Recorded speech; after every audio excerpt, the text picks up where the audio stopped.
সশস্ত্র জিহাদি সংগ্রামের মধ্য দিয়ে মুসলিম লীগের জন্ম হওয়া সম্ভব হয়েছিল। তোমরা নিজেদের জন্মকে স্বীকার করেছো।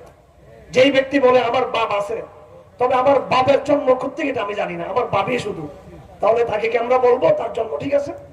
তোমরা তোমাদের বাপ পিতা পিতা এটা বলতেছিলা, তোমরা তোমাদের দাদাকে স্বীকার করো নাই। বঙ্গবন্ধুকে তোমার বাপ ডাকো, সমস্যা নাই, কিন্তু হোসেন আহমদ মদনী, শহীদ আহমদ শহীদ, তিতুমির, এরা তোমাদের দাদা। তোমাদের দাদারা ছিল বিদায় তোমাদের বাপের জন্ম সম্ভব হয়েছিল। যদি তোমাদের মায়ের পেট থেকে তোমাদের জন্ম হবার পর এই মোল্লারা যারা এখানে বসে আছে, তারা যদি তোমাদের কানে যদি আজানের ধ্বনি দিয়ে থাকে জন্মের পরে, অর্থাৎ তোমরা যদি সমাজজাত মুসলমান হয়ে থাকো, এই সময়টা হচ্ছে তোমাদের